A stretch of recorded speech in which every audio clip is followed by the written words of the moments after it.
मैंने कुरान पाक की एक आयत करीमा की तिलावत का शर्फ हासिल किया। अल्लाह तबारक व तआला कुरान पाक में इरशाद फरमाता ही, या अय्युहन नबिय्यो इन्ना अरसलनाका शाहिदन व मुबश्शिरन व नज़ीरा व दाइयन इलल्लाहि बिइज़निही व सिराजन मुनीरा। ऐ मेरे महबूब, हमने आपको नबी बनाकर भेजा, हमने आपको शाहिद बनाकर भेजा, हमने आपको मुबश्शिर बनाकर भेजा, हमने आपको नज़ीर बनाकर भेजा, हमने आपको दाई इलल्लाह बनाकर भेजा, हमने आपको सिराजम मुनीरा बनाकर भेजा। इस आयत करीमा में अल्लाह ने अपने महबूब की 6 शानों को बयान किया। वैसे तो महबूब की बहुत सारी शानें हैं, हमारे आका की बहुत सारी शानें हैं। उन सारी शानों में 6 शानों का जिक्र इस आयत करीमा में किया गया है। पहली शान क्या है? पहली शान है शान नबूवत, दूसरी शान है शान शाहिदियत, तीसरी शान है शान मुबश्शिरियत, चौथी शान है शान नज़ीरियत, पांचवी शान है शान दाई इलल्लाह और छठी शान है शान सिराजम मुनीरा। इन 6 शानों के साथ अल्लाह ने अपने नबी को, अपने महबूब को इस कायनात में भेजा। अब अगर एक आम आदमी अगर मोमिन बनना चाहे तो उसके लिए जरूरी है कि पहले वो अल्लाह की वहदानियत का इकरार करे और फिर रसूल को माने तो इन 6 शानों के साथ माने। रसूल को माने तो शान नबूवत के साथ, रसूल को माने तो शान शाहिदियत के साथ। इन 6 शानों के साथ जब रसूल को मानेगा तब रसूल का मानना पाया जाएगा, और जब रसूल का मानना पा लिया जाएगा तब वो मोमिन होगा। सुभान अल्लाह। अब पहली शान क्या है? पहली शान है शान नबूवत। अब मैं थोड़ी देर शान नबूवत पर गुफ्तगू करना चाहता हूँ। ये शान नबूवत है क्या? नबी का नाम आप सुनते हैं, हमारे आका जनाब मोहम्मद रसूलुल्लाह सल्लल्लाहु ताला अलैहि वसल्लम नबी हैं। कमोबेश 1,24,000 अंबिया को अल्लाह ने इस कायनात में भेजा। तो ये शान नबूवत है क्या?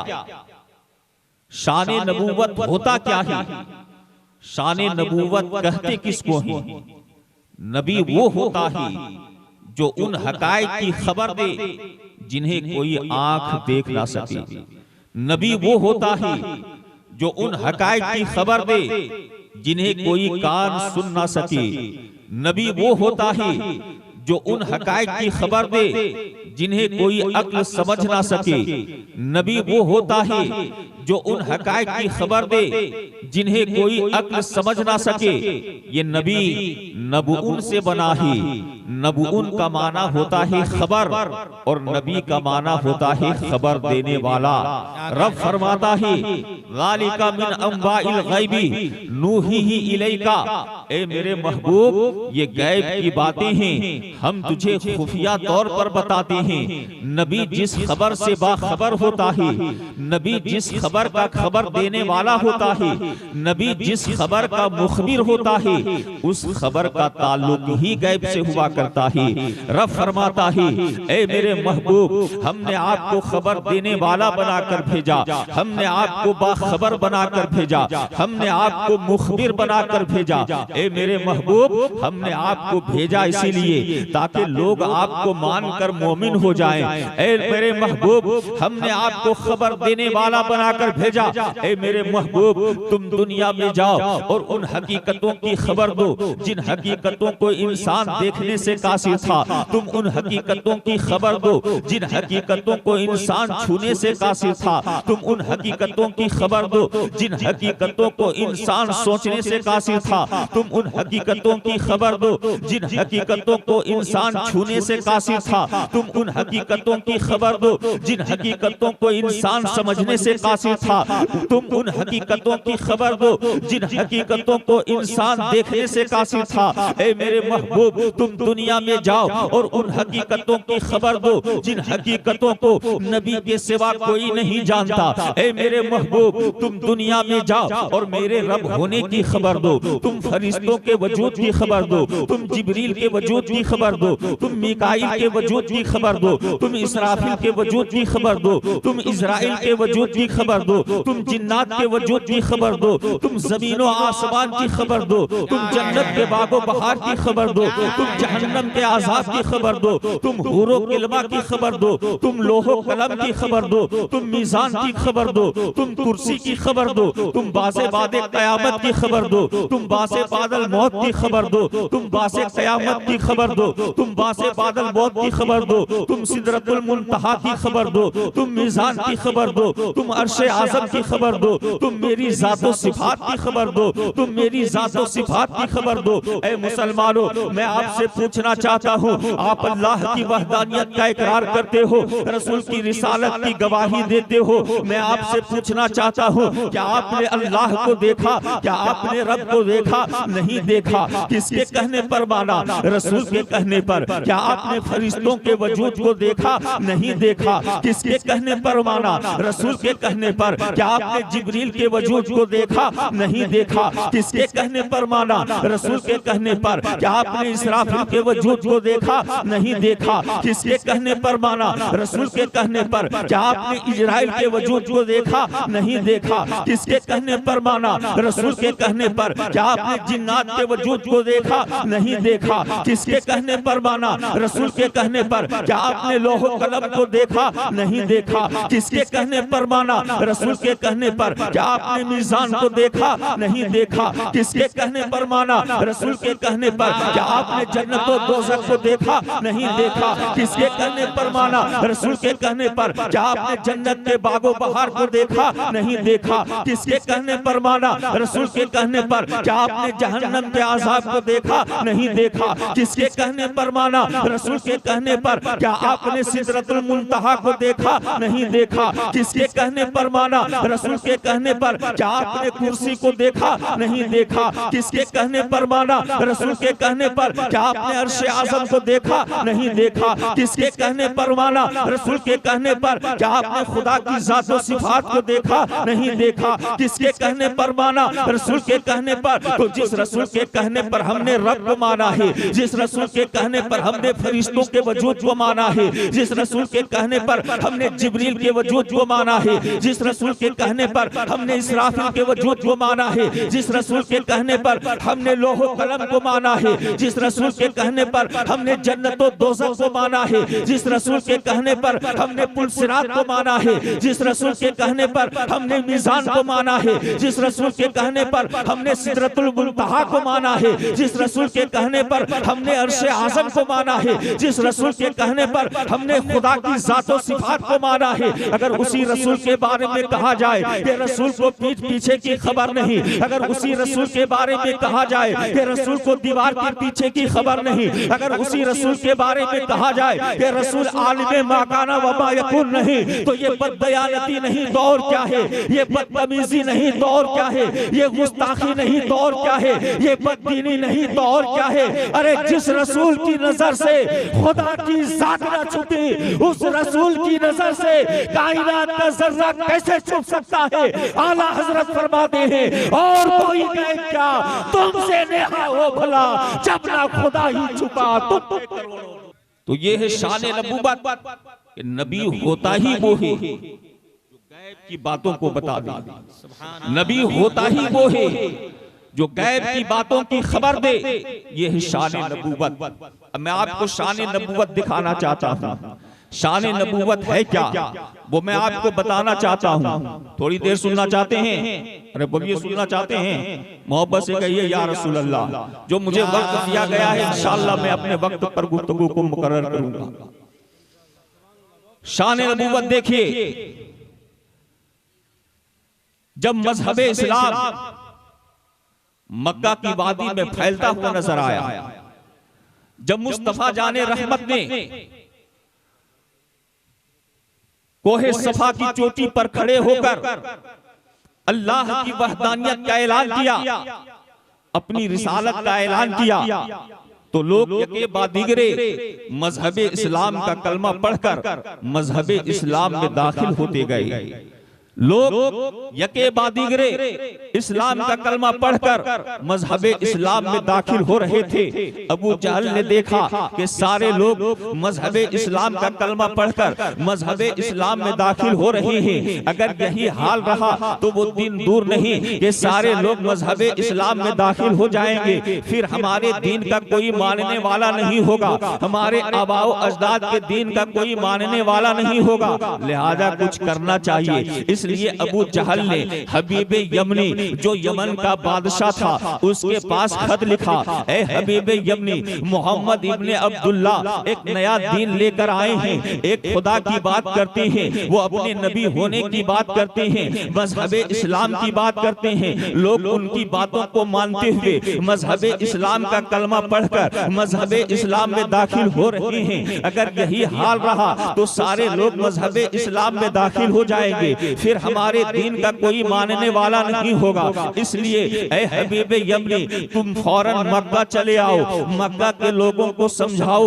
मक्का के लोग तुम्हारी बात मान लेंगे, इसलिए कि मक्का के लोगों पर तुम्हारे बेशुमार एहसानात हैं, लोग तुम्हारी बात मान लेंगे। ये खत अबू जहल ने हबीब यमनी के पास लिखा। जब हबीब यमनी को वो खत मिला, फौरन मक्का चला आया। जब वो मक्का आए, उस वक्त हबीब यमनी इस्लाम का कलमा नहीं पढ़े थे, हालत कुफ्र में थे, हालत कुफ्र में थे। जब वो मक्का आए तो अबू जहल ने उसकी बड़ी खातिर तवाज़े की, उसकी खिदमत किया, इज्जत किया, एहतराम किया और सारी बातें बताई। तो हबीब यमनी ने कहा, ए अबू जहल, मैंने तुम्हारी बात सुन ली है, अब जरा मोहम्मद अरबी की भी सुन लो, देख लूं वो कहते क्या हैं, वो कैसे हैं। जब जब दोनों की बात नहीं सुनी जाएगी फैसला करना मुमकिन नहीं है। फिर हबीब यमनी ने मुस्तफा जाने रहमत की बारगाह में ये पैगाम भेजा कि मैं यमन से आया हूँ, आपसे मिलना चाहता हूँ, आपसे मुलाकात करना चाहता हूँ। मेरे आका रात की तारीकी में अपने कुछ सहाबा के साथ जब मजलिसे कुफार में आते हैं, उसी मजलिसे कुफार में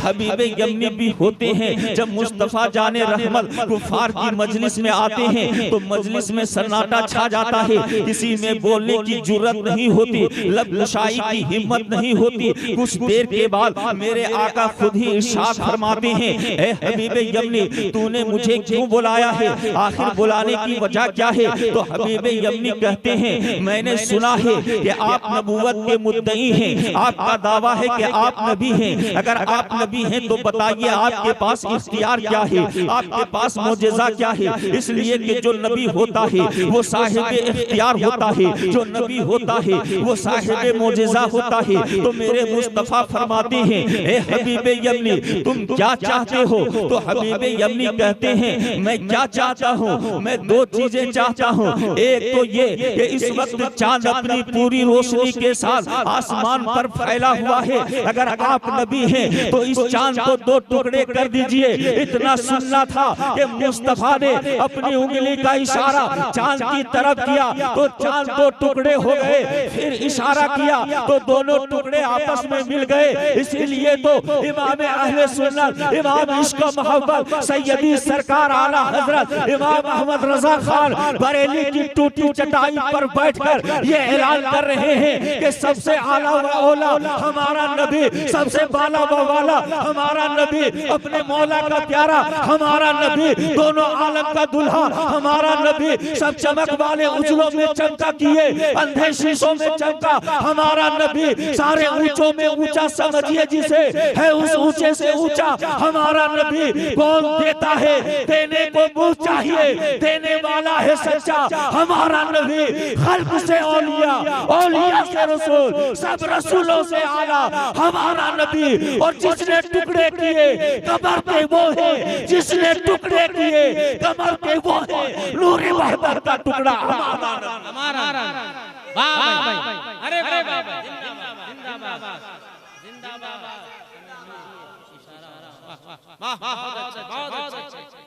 मेरे मुस्तफा ने उंगली का इशारा चांद की तरफ किया, चांद दो टुकड़े हो गए। तो मेरे मुस्तफा ने हबीब यमनी से फरमाया, हबीब यमनी बोल तेरी दूसरी बात क्या है? तो हबीब यमनी कहते हैं, या रसूल अल्लाह आप खुद ही बता दीजिए कि मेरी दूसरी बात क्या है। सुभान अल्लाह। तो मेरे आका फरमाते हैं, ए हबीब यमनी सुन, तेरी दूसरी बात ये है कि तुम्हारे पास एक लड़की है, तुम्हारी एक बेटी है जो अपाहिज है, हाथ से लूंजी है, पांव से लंगड़ी है, आंख से अंधी है, वो चल नहीं पाती, किसी चीज को पकड़ नहीं पाती, अपनी आंखों से देख नहीं सकती, अपने कानों से सुन नहीं सकती, वो अपाहिज है, वो तेरे ऊपर बोझ बनी हुई है। हबीब यमनी तू चाहता है कि तेरी बेटी को शिफा मिल जाए। हबीब यमनी जाओ, मैंने तेरी बेटी को शिफा अता कर दिया। इतना सुनना था कि हबीब यमनी मुस्तफा के कदमों में गिर जाते हैं और ला इलाहा इल्लल्लाह मुहम्मद रसूलुल्लाह पढ़कर मज़हब इस्लाम में दाखिल हो जाते हैं।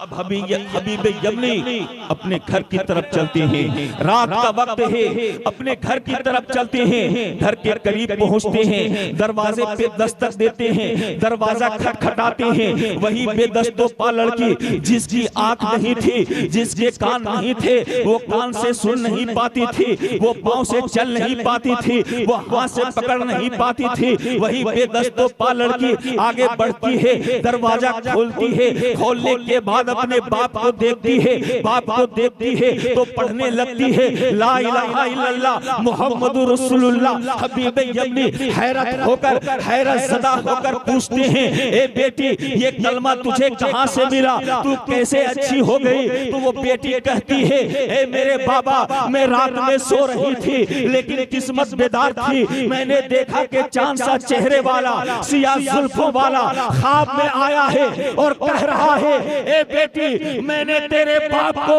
मक्के में कलमा पढ़ा दिया है, तू यहाँ पढ़ ले।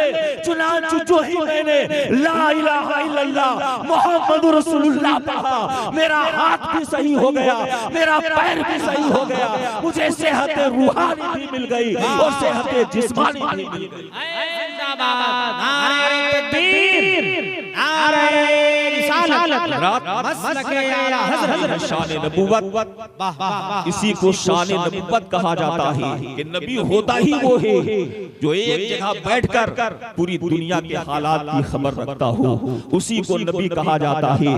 और हमारे आका जनाब मोहम्मद रसूलुल्लाह सल्लल्लाहु तआला अलैहि वसल्लम इमामुल अंबिया हैं, जो कि बहुत सारे उलमाए किराम हैं, वक्त की किल्लत है इसलिए मैं इससे आगे बढ़ना नहीं चाहता। रब्बे कायनात की बारगाह में दुआ है कि मौला ताला हम मुसलमानों को इसी अकीदे पर जीने मरने की तौफीक अता फरमा। वमा अलैना इल्लल बलाग।